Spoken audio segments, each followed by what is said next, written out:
एक किसान की लड़की खेत में अपनी गन्ने की फसल की रखवाली कर रही थी। एक राजा शिकार खेलते खेलते बहुत दूर तक निकल गया। वापस आते आते दिन ढलने को हो गया। भूख और प्यास से राजा के प्राण हलक तक आ गए। तभी राजा को किसान की लड़की खेत में बैठी हुई दिखाई दी। राजा उसके पास गया और बोला, भूख और प्यास के मारे मेरे प्राण निकल रहे हैं, मुझे कुछ खाने पीने को दो।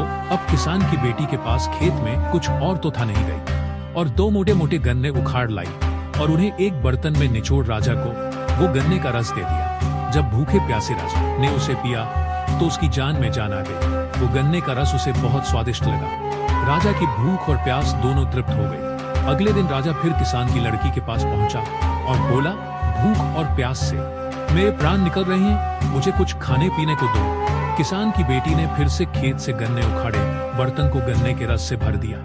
पर कल जो बर्तन सिर्फ 2 गन्नों के रस से भर गया था, आज उसके लिए 5 गन्ने लगे। राजा ने जब रस पिया तो उसे कल जैसा स्वाद नहीं आया। राजा बोला, ए लड़की, कल तो यह बहुत स्वादिष्ट था। लड़की बोली, कल आप सच में भूखे प्यासे थे, पर आज आपकी नीयत में खोट है। सिर्फ जीवा स्वाद के लिए भूखे प्यासे होने का नाटक कर रहे हैं। सच में भूखे प्यासे